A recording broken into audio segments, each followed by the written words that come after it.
não pode também só idealizar a compaixão, porque muitas vezes antes da gente oferecer a compaixão pelo outro, a gente precisa de um espaço pra gente ter uma autocompaixão. Às vezes é com alguém que ajude a gente a se regular, alguém que se conecte com a gente, ou a gente mesmo de parar, respirar um pouquinho e se perguntar: o que eu tô precisando nesse momento? Por que isso me desregulou tanto? O que nele despertou em mim? E aí a gente separa o que é do outro e o que é nosso. Porque sempre tem, né? A nossa reação tem muito mais a ver com a gente do que com o outro. E é engraçado, né? Porque pra mim, por exemplo, o que me causa uma rejeição na figura é aquela reatividade e aquela brabeza. E aí, às vezes, Violência do discurso. Isso. E aí, muitas vezes, se a gente parar pra pensar, a gente tem pequenos bolsonarinhos dentro da gente. E é importante a gente olhar pra isso também. Sim. E, né, uma questão também, assim, pra olhar muito bem essa questão das redes sociais. Cuidado com as notícias sensacionalistas, tanto para um lado quanto para o outro, porque isso mexe com a gente, deixa a gente mais reativo, agindo através do medo. Então, saber filtrar. E eu acho que, assim, nas relações com as pessoas que a gente ama, a gente pode fazer esse pedido também, né? Gente, vamos cuidar com as informações que chegam até a gente, pra gente não entrar nesse embate. Acordos mesmo. Na reunião de domingo, evitar certos assuntos.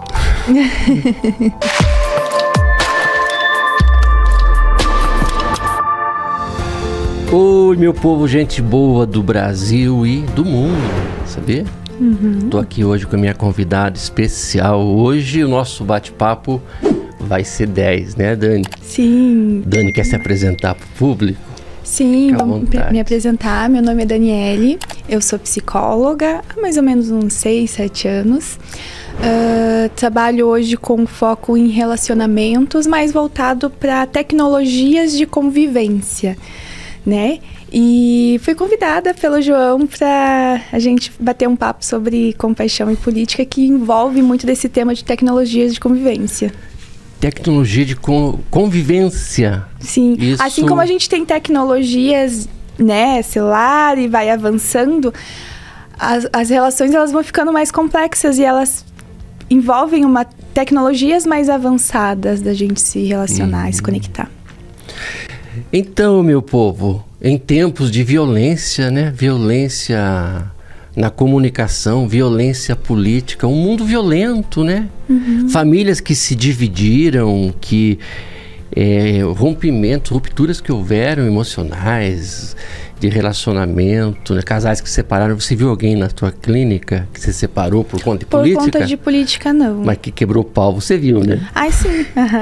Então, gente, neste momento, que é o momento da gente falar um pouco em construir pontes, né? E essa é uma dificuldade que a gente tem percebido, que as pessoas estão tão chateadas, tão magoadas, porque pelo que a gente viveu nesse tempo todo, que não estão muito dispostas a fazer pontes. Os muros meio que ficaram intransponíveis. E esse é o desafio de hoje, né, Dani? Posso chamar de Dani? Pode me chamar. A Dani foi minha colega da Faculdade de Psicologia, um período só, né? Um período em 2011. Período, ela foi para outra. Sim. Então, Dani, vamos falar então de reconciliar esse povo? Tem jeito? Tem ou não tem? Eu acho que a questão não é nem só sobre reconciliação. O que eu senti, eu não sei se você percebeu isso. A forma com que foi se desenhando a política no Brasil, né, pós-impeachment da Dilma, foi deixando as coisas bastante complicadas. A gente sentiu que a democracia estava em perigo, né? E depois veio pandemia e a briga por conta de vacina. E aí, políticos que lidavam de uma maneira um pouco infantilizadas com toda essa dinâmica, né? E isso levou a gente a muitos... questões sensíveis para todos nós, e cada um tinha uma opinião sobre as coisas, né? Tomar ou não tomar vacina? Vai virar jacaré ou não vai virar jacaré? E aí foi um período muito sensível, todo mundo ficou muito sensibilizado, todo mundo brigava, mas o que eu sinto ultimamente é que as pessoas elas estão conseguindo deixar um pouquinho de lado para conviver. As pessoas, porque assim, e aí a gente vai ter espectros. Né, dentro desse olhar, mas assim, as pessoas elas estão conseguindo conviver melhor, só que a gente sabe que daqui a 2 anos as coisas vão começar a desenrolar, né, a gente tem eleição esse ano, as eleições municipais são muito mais tranquilas, mais pacíficas, mas eu acho que é importante a gente já começar a olhar para os próximos 2 anos, para quem tem como valor pessoal o diálogo e compaixão. Mas existe um mecanismo, né, que foi utilizado amplamente pelo sistema político, principalmente dessa extrema-direita que cresce no mundo, que se utiliza de alguns fatores, circunstanciais, de medo, desesperança, falta de fé no futuro, teorias da conspiração. É que, assim, política envolve muita publicidade, né? E publicidade sabe mexer com as emoções das pessoas. Tanto num aspecto positivo, quando a gente se emociona, quando a gente vê família reunida, quanto num aspecto positivo, onde mexe com medo, né? Então, sim, tem um mecanismo e um mecanismo muito forte. Mas o mecanismo é profundo, né? Fazem 100 anos exatamente, aproximadamente, que Freud escreveu aquele livro Psicologia das Massas e Análise do Eu, que ele faz uma análise desse comportamento de rebanho. Comportamento de rebanho é um comportamento irracional, né? Tanto que quem viveu a experiência de conviver com pessoas que estavam ali aficionadas, enamoradas por aquele personagem que a gente conhece bem, que até hoje ainda tem alguns seguidores por aí, que projetam nessa pessoa um ideal, né? Então, existe esse mecanismo que Freud já há 100 anos atrás apresentou neste livro, ele foi muito amplamente utilizado. Eles que negam a ciência se utilizam da ciência com o sentido de controlar as pessoas, né? E aí... Eu vou monopolizar aqui agora. E aí, o que acontece? Quem conviveu com aquele que foi sequestrado ali por esse discurso, né? Tentava o tempo todo argumentar e convencer aquela pessoa de que não é isso, que ele não é desse jeito. O tipo de pessoa que era este que incorporou esse personagem, né? Porque esse personagem, ao meu ver, a figura do Inominável, ele não é ele é uma ideia que foi vendida para as pessoas, buscando um ponto de contato, assim, identificação, né? Então. Eu imagino que tenha sido uma construção mesmo, né? E a construção de uma narrativa que foi conectando pontos, foi analisado o perfil do brasileiro, que é um perfil mais cristão, mais conservador. E foi feito realmente vários pontos, uma costura, né? E o Bolsonaro, ele foi um personagem que a sensação que eu tenho é que ele foi um personagem que ele foi escolhido para estar ali para representar esse público. Não só escolhido, como ele incorporou uma figura que não é ele. Ele não é aquela... Porque a ideia que se vendeu é do grande pai, né? O forte, o potente. O embroxado. Não à toa, ele sempre usa essas expressões. Isso é um reforço que ele está o tempo todo dando lá para o pessoal que ainda se mantém nessas bolhas, né? De que ele é o cara, é o modelo que o cidadão médio gostaria de ser. Não ele em si, mas o personagem. Eu acredito que esses que não caíram no discurso dele, é porque não tem ele, aquele modelo que a extrema-direita escolheu a partir de uma análise que eles fizeram da população. Nós não entramos nessa porque nós não temos aquilo como modelo ideal, um modelo de eu, né? O que você acha? Imagino que sim, né? Esse é uma figura um tanto mais masculinizada, e não num sentido positivo, né? Mas que vem desse lugar de potência mesmo, de rigidez, e que quem busca, tem um olhar mais sensível para as coisas, para as relações, não se identifica com esse discurso. Não se identifica. É interessante que desde que ele começou a seduzir essas pessoas, porque as pessoas, a partir do momento que compraram este ideal de presidente, de pai, de homem, de representante, né? Estes que cederam que caíram, que foram convencidos por essa proposta, por esse discurso, por essa narrativa, né?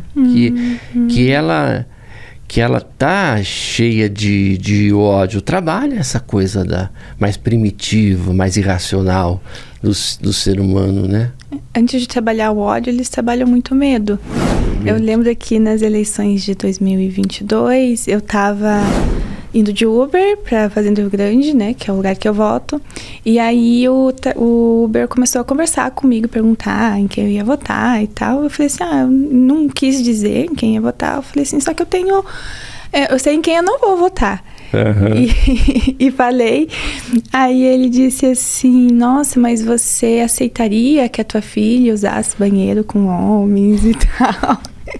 Então eles pegam assim, eles trazem algo que é meio impossível de acontecer, né?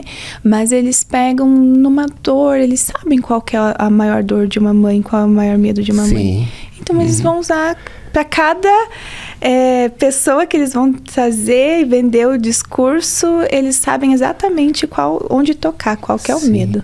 E a estratégia deles foi muito bem construída, né? Porque a partir dessa narrativa que eles criaram, que agremiou todo esse povo, toda essa multidão, né, irracional, né, podemos chamar assim, né, porque dentro do grupo, aquela situação do dia 8, no fatídico dia 8 de janeiro, todo mundo invadindo o prédio dos três poderes, aquilo é um sinal claro de irracionalidade, é um comando e todo mundo no fluxo entrou quebrando tudo, né? Então, mas a grande estratégia deles é o engajamento, e a gente vai falar em rede social, né? É o engajamento que eles conseguiram a partir da nossa tentativa de convencer e de refutar aquele discurso, porque fomos nós que não concordou com aquilo que deu a eles visibilidade. Aliás, até hoje tem gente que está viciada, não sei se seria essa palavra, mas nesse embate, a ponto de que agora eu vou perder um monte de seguidor. Acho que não, né? De ter gente que depende tanto quanto eles dependem do inimigo, porque o inimigo também é importante nessa construção do personagem que salva. Para salvar tem que ter aquele que tem que ser derrotado, né? Do lado de cá já está se criando também essa dependência do inimigo, porque quando for preso, espero que seja, vai deixar um vazio ali que vai desorientar muita gente, você não acha? Acredito que sim, a gente não pode esquecer a forma que ele ganhou fama, né? Ele ganhou fama a partir de vídeos que eram para ser engraçados e era para mostrar o quanto a gente tem uma política pobre. Sim. E o que aconteceu foi o contrário, muita gente se identificou e ao mesmo tempo do outro lado começou a haver um combate a esses ideais que eram muito perigosos, e quanto mais tinha o combate, mais ele ganhava visibilidade. Sim. E do outro lado, mais pessoas se identificavam com o discurso. Com o discurso, né?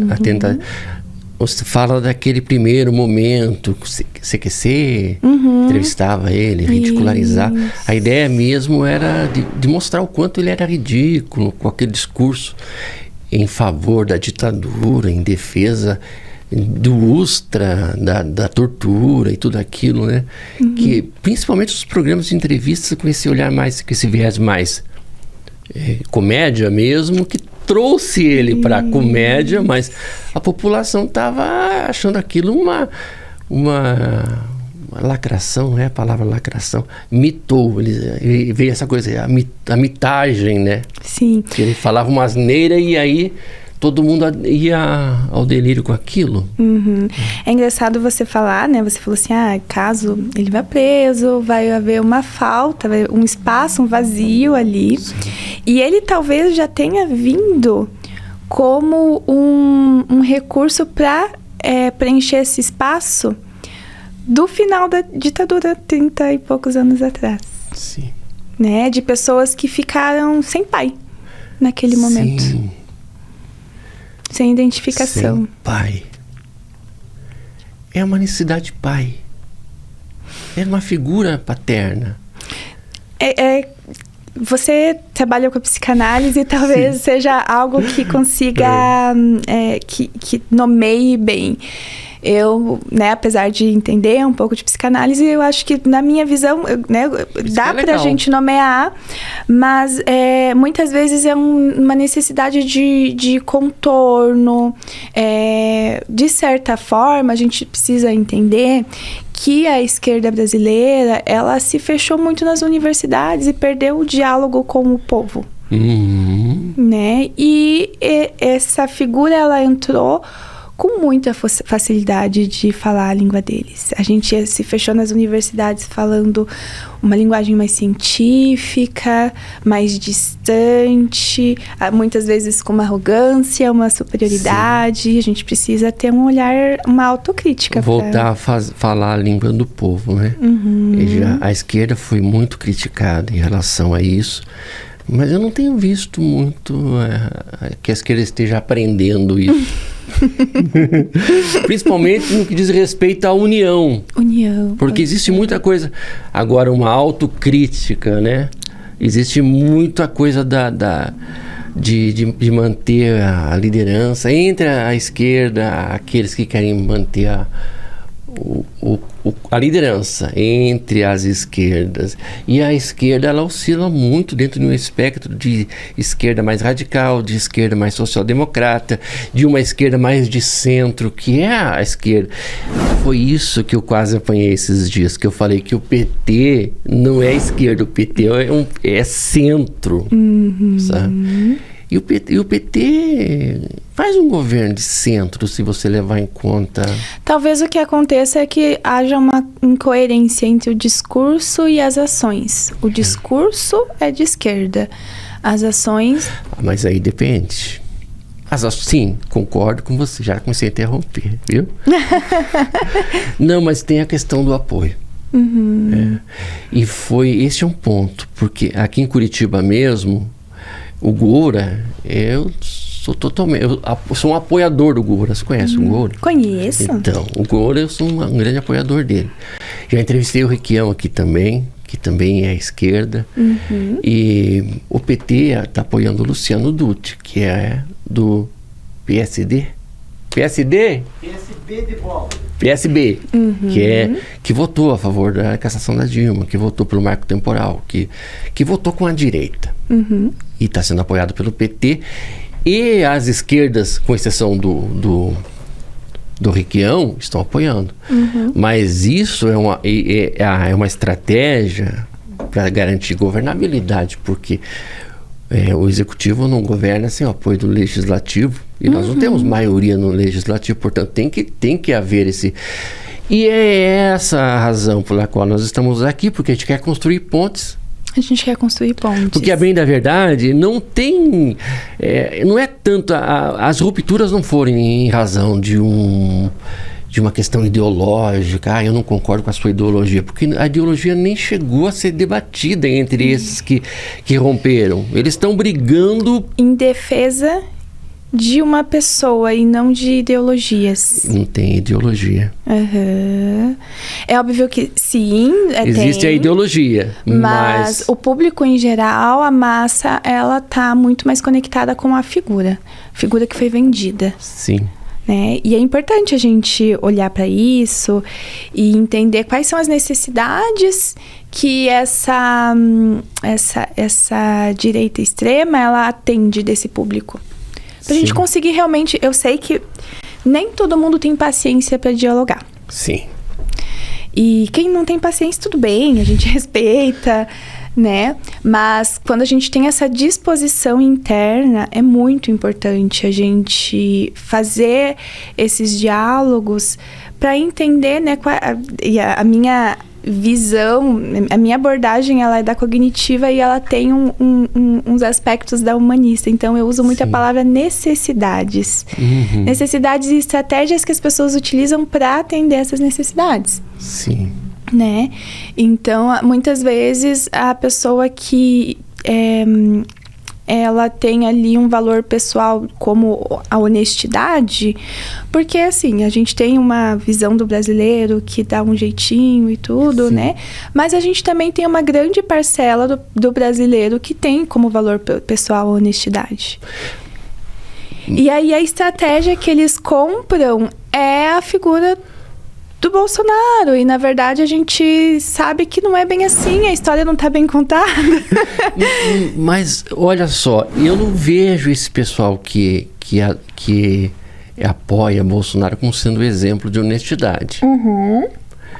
Então a honestidade é um valor enquanto ideal, mas não um valor pessoal. Uhum. É esse ideal do eu voltando para a psicanálise, né?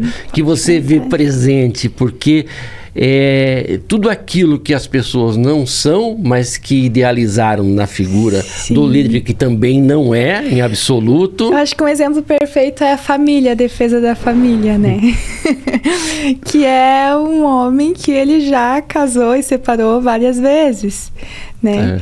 Então, e muitas vezes esses seguidores, eles estão nessa linha de a defesa da família, mas que também muitas vezes não respeitam a própria esposa dentro de casa e não respeitam os filhos, não tem um diálogo, uma presença. É o ideal, é a questão do ideal. É o ideal. Ideal de é um ideal.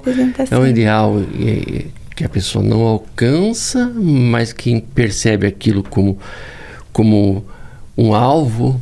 E aí entra a religião também, isso é um assunto sensível, falar de religião, né? Uhum. Mas a religião, quando ela se propõe, e ela foi importante nesse papel de dar força para esse movimento, quando ela se propõe a substituir aquilo que seria uma pregação, sei lá, de acordo com o livro sagrado, lá, com todo o respeito, né, a quem segue as mais diversas religiões, mas substitui esse ensino e passa a colocar o político ali como aquele que Deus escolheu. Uhum. O Messias. O Messias. Aquele que tem os valores, que é um ideal da religião também, né? Porque a religião é uma massa artificial. Assim como as forças... Eles usaram as forças armadas, eles usaram a religião, existe um estudo por trás disso. E os malditos usaram a psicanálise ainda. O que eu faço com esse povo? Camarada. Sim. Porque... E aí com esse reforço de que é Deus, porque aí tá tudo tá... Não tem como Deus vir aqui falar que não, que ele não escolheu. Não tem, não. E Deus, porque aquele ambiente, eu já fui da igreja, aquele ambiente ali onde o pastor fala, ele é tido como um ambiente sagrado. Uhum. As pessoas acreditam que aquele é um ambiente sagrado. E o pastor, quando ele sobe na tribuna e ele fala como porta-voz de Deus. Então ele está imantado de uma condição de divindade, porque ele é o porta-voz, é aquele por meio de quem Deus fala. Uhum. E isso tem peso, porque se ele fala assim, não, tal candidato está com o demônio e tal candidato está com Deus, depois de todo aquele momento que as pessoas vão lá para buscar algo para elevo da espiritualidade, né? Uhum. Então elas vão lá, elas adoram, elas se soltam, elas vivem aquele momento, se desarmam, E aí, neste momento em que está todo mundo num estado de comoção, eu tô doido para perder seguidores, tá vendo? Aí todo mundo naquele estado, desarmado, aí vem aquela mensagem de que Deus disse, que Deus mandou falar, que aquele tal é o de Deus. E as pessoas estão dentro de bolhas, todo dia recebendo reforço do imbrochável, do incomível. Aí, com esse discurso religioso de que é Deus, como que a gente vai mudar isso? Porque a nossa estratégia de tentar convencer, eu sei da minha família, né? De irmãos meus com os quais eu briguei, reatei, voltei a brigar, e que não adianta. Eles não saem daquilo, eles estão ainda vivendo a certeza de que o comunismo está sendo implantado e que tudo que aconteceu é a armação do STF que foi cooptado pelo governo, que tem uma relação com o comunismo, que, portanto, eles estão sofrendo. Mas aí, monopolizando a conversa, aí o que acontece? As pessoas que viveram essa experiência de lutar contra isso incansavelmente e que, portanto, sofreram com essa... Aí tem a questão da pandemia, gente que perdeu por negação da vacina, gente que perdeu familiar assim por pouco, por atraso da vacina, né? E aí essas pessoas elas não estão percebendo que este grupo que ainda está nesse estado de sequestro psicológico, emocional, sei lá, eles não são tal qual o ser humano execrável, inelegível e futuro presidiário. Eles não são igual, mas as pessoas associam. Não, se defende ele é porque é mau caráter como ele, porque não vale nada tanto quanto ele. E isso, ao meu ver, não é verdade. Você acha? Só fazendo um ponto aqui, a gente inicialmente, né, o tema da nossa conversa é compaixão na política. E aí, para a gente entender o que é compaixão, a gente precisa entender o que é violência. E o que é a violência? Objetificação do outro, coisificação do outro. Sim. Não significa que a gente não precisa da nossa agressividade, que é natural, humana, importante para a gente defender os nossos limites, né? Mas isso, a agressividade, ela pode ser usada de uma maneira positiva, né? A gente tem grandes líderes que fizeram isso na nossa história, mas quando você me fala, mas como que a gente lida? Como que a gente muda isso? Porque tem a igreja e a liderança daquela igreja vai usar a voz dele para induzir. O que a gente precisa entender é que, como você disse anteriormente, as pessoas estão sofrendo. Sim. Para se identificar com uma pessoa igual a ele é porque existe muito sofrimento. Sofrimento, sim, muitas vezes porque foi silenciado. Novamente trago a autocrítica de quantas vezes eu já tive, né, já presenciei, por exemplo, colegas na sala de aula na universidade que questionavam alguma questão para entender, por exemplo, luta antimanicomial, e que às vezes tinha uma questão, né, de política ali envolvida, e que os professores, eles faziam esse movimento de silenciar. E eu acho que foi o Paulo Freire, né, que dizia que ele não queria silenciar quem tivesse uma opinião diferente dele. E esse silenciamento, ele vai para algum lugar. Sim. E muitas vezes ele foi para essa identificação. Por isso que eu falo que é tão importante a gente ter essa autocrítica. As pessoas ganharam voz. As pessoas ganharam voz. É como se fosse... Eu tenho um amigo que ele fala assim... é como se fosse um esgoto. Que estava ali debaixo da terra e ninguém Sim. via, porque, né, pós-ditadura, uma reforma, democracia. E aí... Só que, assim, a gente precisa entender que muita gente se identificava com a ditadura, atendia a necessidade das pessoas, muitas vezes de segurança, né? E aí, quando a gente simplesmente recalca, isso ficou em algum lugar. Sim. E voltou Sim. através dessa identificação desse discurso. Então, se a gente continuar fazendo isso, a gente não aprender Sim. com os nossos erros, a gente vai repetir a história. Vai. Mas a ditadura tem um outro fator importante, que ela não foi tratada, né? Houve anistia, as pessoas não receberam a punição que deveriam receber, os golpistas, né? E esse grande acordo, que fica tudo por isso mesmo, não resolveu na cabeça das pessoas, que as pessoas não sabem a história. Aliás, nós vivemos o tempo do revisionismo histórico também, nós vivemos o tempo da pós-verdade, né? E aí, como trabalhar essa questão porque cada um tem sua verdade. Sim. Um tempo de pós-verdade, qualquer coisa pode ser verdade. Tá.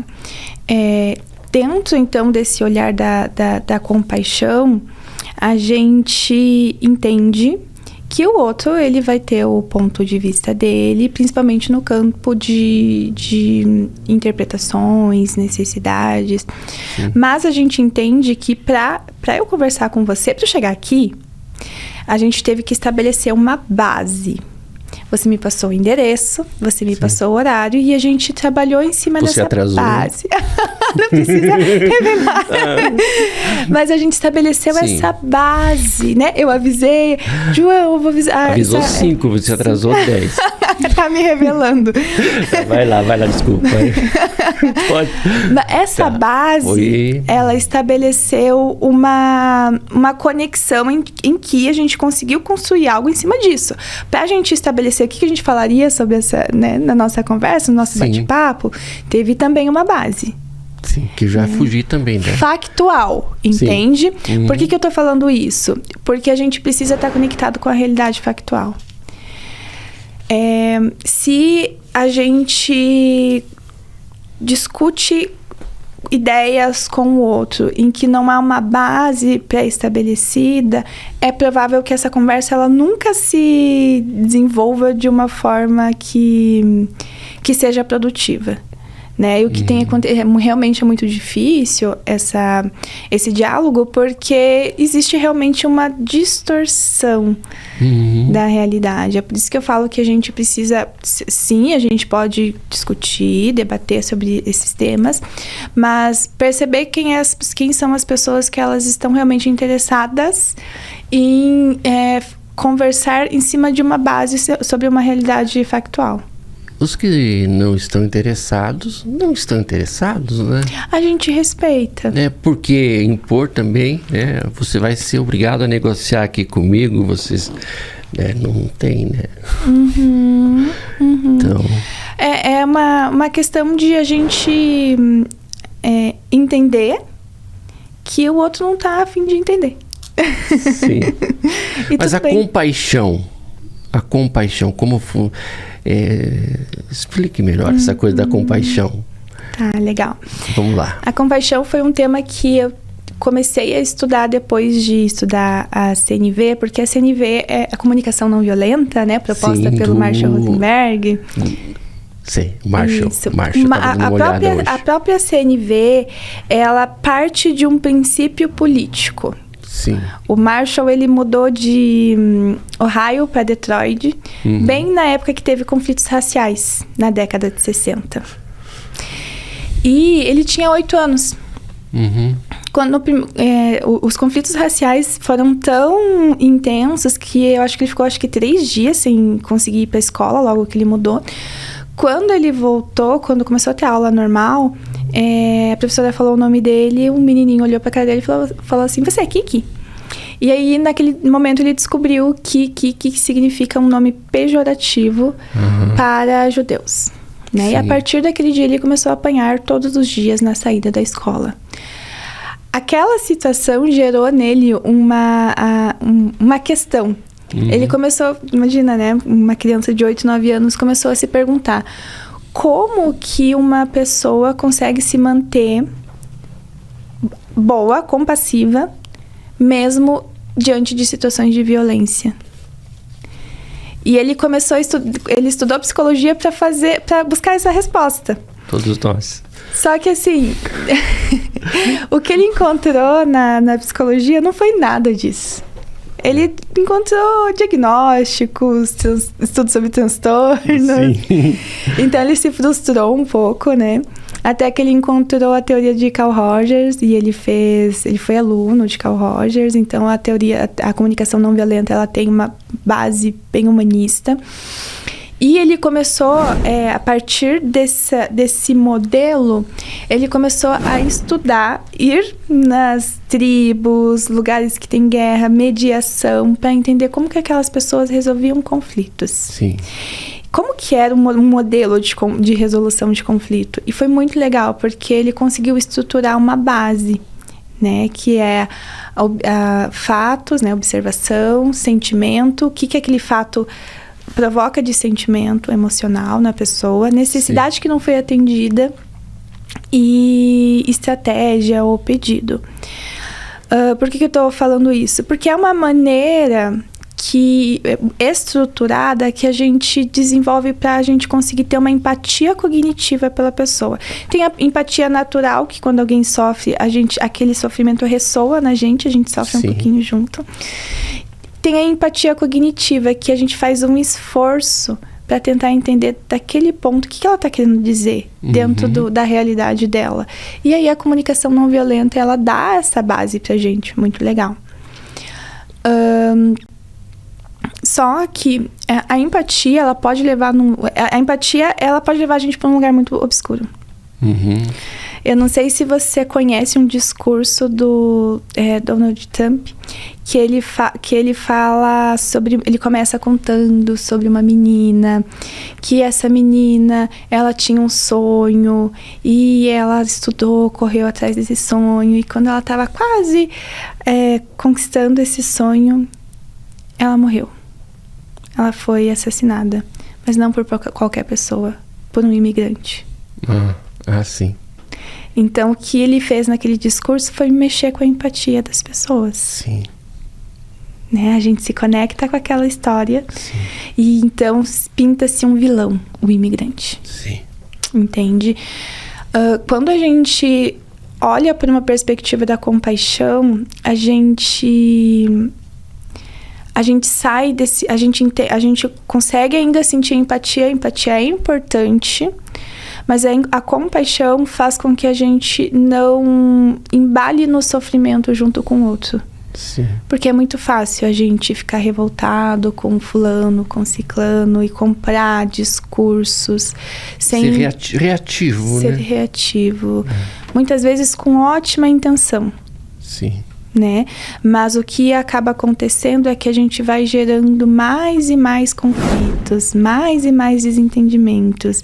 E a gente sabe que num conflito, né, conflito de tribo, por exemplo, as tribos antigas, elas tinham uma forma de resolver conflitos, né, que era, se alguém inferia um valor ali daquela comunidade, eles sentavam em roda e eles, cada um falava como que é o comportamento daquela pessoa que infringiu um valor da tribo, como que foi afetado, né? Como que eu fui afetado por esse comportamento? Porque entende-se que não tem como a gente excluir a pessoa. Não tem como a gente tem uma cultura do cancelamento, não tem como a gente cancelar. Então aquilo retorna de alguma forma, mesmo que, sei lá, né, tem a questão da justiça lá de matar a pessoa, como que tem nos Estados Unidos? Italiano. Não, pena de morte. Pena de morte. Ainda assim, as pessoas que amavam aquela pessoa, elas vão ficar... Ali vai ter algum resquício, né? Então, a gente não elimina a pessoa. Não. Né? Então, assim, a gente olha... E é claro que a gente não vai ficar, então, paralisado. A gente entende que algo tem que ser feito. Sim. E aí, muitas vezes, vem a justiça restaurativa como uma possibilidade, né? Então, a compaixão é a gente entender que, cara, aquela pessoa que está fazendo isso tem um sofrimento por trás. Eu comecei a trabalhar com comunicação não violenta mesmo em 2018.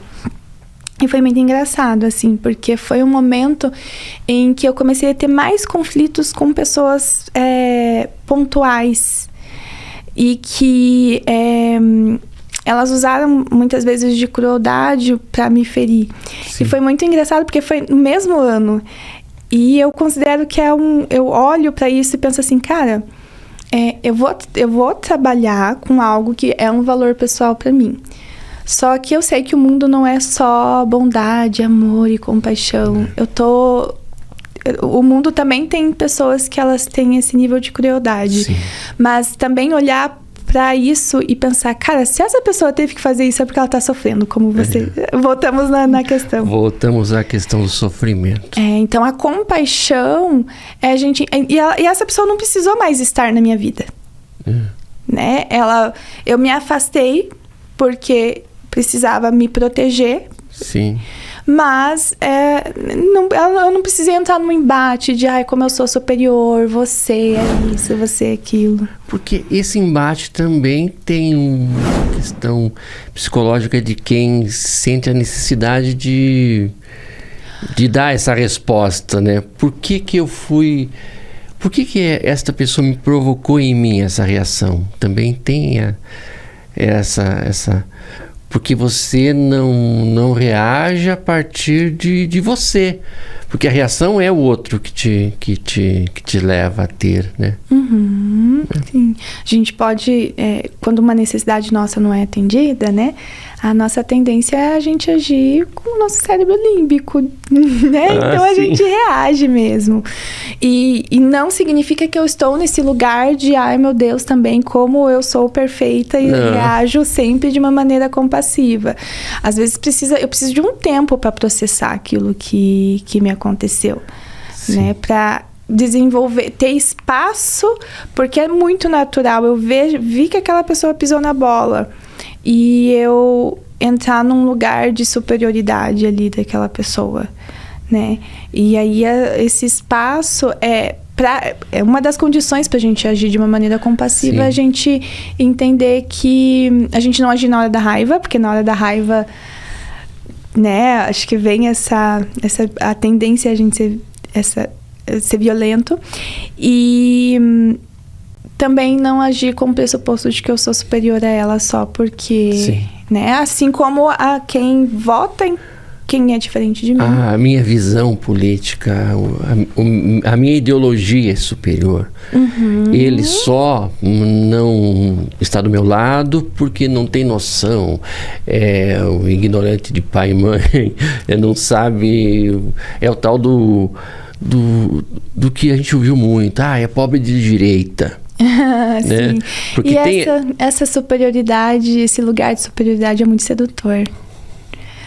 Porque faz a gente se sentir no controle. Sim. Né? E exclui o outro. Né? Não existe uma uma disposição em trazer o outro. Né? Ainda que trazer no sentido da convivência, não trazer no sentido de caminhar dentro da mesma ideia, né? Exatamente. Às vezes o que a gente precisa, eu vejo que quando você traz essa questão para mim, é muito no sentido de como lidar com isso e tal. E quando a gente aceita que o outro é o outro e que não precisa ter a mesma ideologia, isso diminui um pouco essa carga. Mas também entender, o meu irmão foi uma das pessoas mais bolsonaristas que eu conheci. Acho que você acompanhou alguns debates, né, no Facebook. Eu vi. E é muito engraçado, assim, porque ao mesmo tempo, o meu irmão foi a figura dentro do meu crescimento que eu chamo de meu apego seguro. Sim. Quando as coisas não estavam bem, era pra ele que eu corria, assim, porque ele geralmente era a pessoa mais calma ali naquele ambiente. Então, quando ele tem uma ideologia que é diferente da minha, ele não deixa de ser aquela pessoa. Mas o cancelamento. cancelamento acontece. Acontece muito. Não atende, não está correspondendo à minha expectativa. Eu cancelo. E a gente fica pobre. Eu imagino que foi difícil para você, né? Que era um porto seguro. E não mudou. Mas a impressão que dava é que aquela pessoa que surgiu não existia. De onde veio, né? Mas é esse o ponto que eu acho que é fundamental, que quem milita contra... Eu sou mais da turma do ele não, eu entrei muito nessa coisa do ele não, né? Aquele não, né? Mas quem milita ter a noção de que as pessoas... não, porque nunca prestou. Eu vi muito disso. Porque se tornou esse bolsonarista porque nunca prestou. Eu conheço um monte de bolsonaristas, super gente boa. Só não dá para tocar no assunto de política com eles. Porque eles têm uma reação condicionada, né? De uma bolha mesmo, né? E que e que gera em nós uma reação também irracional. Que eu vivi a experiência hoje ainda, não vou falar onde eu estava, mas alguém começou a falar uma fake news ali. E eu fiquei ali, neutro, não vou me pôr. Aí eu fiz um cálculo mental. Vale a pena eu entrar, tentar... E eu vi que não ia adiantar. Escolher as batalhas. Exatamente. Eu fiquei ali pensando, não vale a pena. Só que em mim é aquela coisa de ir para o embate. Que é uma reação que acontece, está acontecendo muito isso, que a gente não consegue se conter. O pessoal vai lá, vê eles estrategicamente fazem uma postagem, rede social é um problema, né? Fazem uma postagem calculada, porque não é aleatório, uma fala misógina, preconceituosa, racista e tal, eles colocam aquilo ali. E quem que vai lá e tenta rebater e fica fora de si? Somos nós que não... Mas aquilo é estratégico. Não é aleatório. É isso que as pessoas precisam perceber também para não dar força para eles. Dar força no sentido... A gente já volta para a compaixão, né? Mas dar força no sentido de também produzir o inimigo que eles precisam. Eles, não as pessoas, porque as pessoas também estão num grupo por um modelo de projeto lá, né, uma idealização contra algo, né? Que tem que ter aquele que não sou eu para me validar ou eu, né? Então eu não sou como aquele, portanto eu sou daqui. E quando a gente se coloca em oposição, num confronto que não vai produzir nada. E eu cometi esse erro centenas de vezes em 5 anos, porque eu fiquei ali tentando mostrar para as pessoas, não, mas não é isso, olha só, é fake news. Cara, os caras sabem que é. Claro que a população mais ali facebookiana, whatsappiana, não sabe, mas tem alguns que você sabe, que o cara sabe que está mentindo. Aliás, discípulos de Olavo de Carvalho. Olavo de Carvalho dizia aos seus discípulos que nesta guerra, olha a guerra, né? Nesta guerra... Como nomeia, né? Contra a esquerda, que é o problema, que é o inimigo, que é aquele que tem que ser destruído, vale tudo. Porque eles usam de qualquer arma. Portanto, nós devemos mentir, devemos... não corro o risco de ser processado, porque ele disse mesmo. Tá?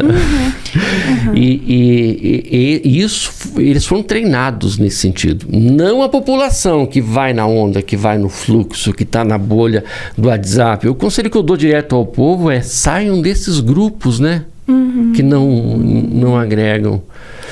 Eu acho que o que acontece dentro dessa era de fake news é que existe uma desregulação, assim, emocional quando a gente lida com fake news, né? Porque, como eu disse, é uma coisa a gente debater sobre realidades factuais. Sim. Agora, imagine que a gente está conversando aqui sobre o horário que eu cheguei e eu falo para você assim, não, mas eu cheguei às 19, você que não me atendeu. Eu tô distorcendo uma informação para não lidar com as consequências do meu comportamento. Gera uma desconfiança, uma ruptura na relação. Sim. Né? E eu acho que isso, quando você fala assim, deve ter sido difícil para você, porque daí você começou a ver essa outra parte, assim, né? Justamente essa impossibilidade do diálogo, porque perde-se a essência daquilo que é importante na relação. Sim. E fica se discutindo horários, né? Sim. Mas, ao mesmo tempo, né, você fala sobre essa questão do... O que você tinha falado antes? Já não sei. Tá, você tinha comentado sobre essa questão, né, de debate, escolher batalhas e tal. Quando a gente para de olhar para o comportamento do outro e a gente olha para as necessidades, a gente consegue estabelecer um ponto em comum. Sim. Então, e aí, assim, como eu disse, quando sai a figura de poder e sai de evidência, você não sentiu que ficou muito mais gostoso debater política quando saiu essa figura? Sim. Né? Porque acho que deram uma baixadinha de bola. Sim. E aí a gente já consegue debater mais sobre valores, sim, sobre ideais mesmo. Sim. É que a estratégia dele, dessa figura, a estratégia é o embate. A necessidade é de embate. Uhum. Então você tira a força deles, tirando deles o embate. Porque a gente está falando aqui sobre compaixão das relações, mas a gente está falando das pessoas, da nossa vida, isso, do nosso convívio, né? Nas micro-relações. Das micro-relações. Não estamos falando destes que usam, que alimentam esse processo de polarização de nós contra eles. Uhum. Estes do nós contra eles precisam do contra, que no caso somos nós. Precisa gerar medo. Gerar medo e justificar a existência do grupo, porque o grupo tem que ele tem que se sentir, ele tem que ter uma razão, né? Uhum. E a razão é combater a estes que não concordam. Uhum. Por que a gente não concorda? Porque a gente estava muito no campo ainda a gente pode convencer. Uhum. Eles não estão sabendo. E não adianta, né? Tentar convencer. Você convenceu o seu irmão? Já agora? Nunca. Não convence? O que a gente tem é uma relação ainda muito bonita. É a pessoa que eu ainda recorro quando eu preciso, né? De algo, né? Meu porto seguro. Mas a gente se respeita dentro das nossas diferenças. Porque partiu de você também. Você está falando de algo que você pratica. Uhum. Uhum. Essa compaixão. É compaixão? Também porque a gente tem... Olhando para nós dois, a gente tem valores muito parecidos. Uhum. Então, isso faz com que, mesmo numa discussão, a gente tem opiniões completamente diferentes, mas a gente está olhando para o mesmo valor. A gente consegue chegar num ponto em comum. Não, mas eu entre os meus, eu virei apoiador de bandido. Uhum. Eu virei apoiador de ladrão. E tudo isso. Uhum. Não agora, nesse momento, tá aquilo que você disse, né? Que tirou a figura. Se bem que ele não saiu, ele continua, né? Toda hora a gente joga ele, a gente que coloca o tempo todo, né? Mas diminuiu um pouco. Mas eu acho que é tão gostoso, né? Eu acho que talvez seja algo que a gente possa trazer, assim, né?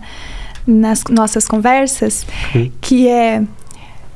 Nossa, não é muito mais gostoso quando a gente consegue debater sem esse lugar de certo e errado e rótulos, né? E o que faz com que a gente tenha que entrar nesses rótulos?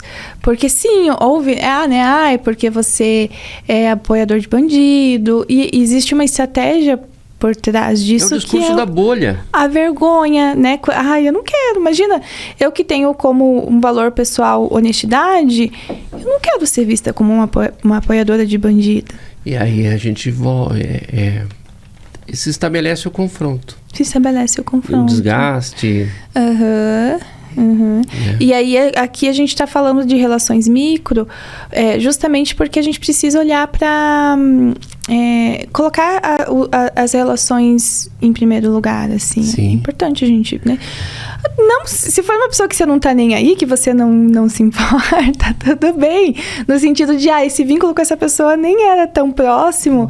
Então, não preciso me desgastar e tal. Mas se é um vínculo, como um vínculo com meu irmão, eu posso simplesmente deixar de entrar nesses embates e, ao mesmo tempo, sempre quando vir esses embates, trazer para o campo de valores e necessidades. Sim. Né? Acho que isso é bem importante. Acho que o importante as pessoas é as pessoas perceberem, porque o seu irmão é sensacional pelo que eu estou vendo, né?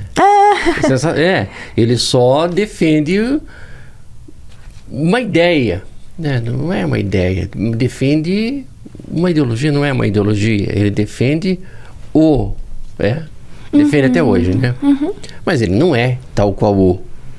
Sim, consigo ser, perfeitamente possível. Esse é o exemplo, porque as pessoas, ô meu povo, as pessoas, elas tendem a achar que não, se defende fulano é porque é como fulano, só que eles não estão defendendo o fulano, porque para eles, ele não é aquilo que ele é um ideal.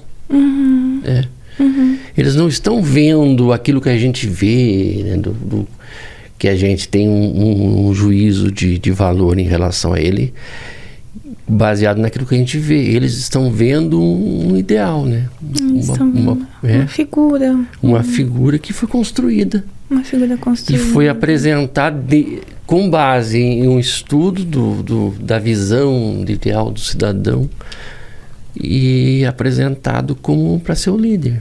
Né? Então, a gente passou, o tempo voou, né? Tem só mais 1 hora, né, Gustavo?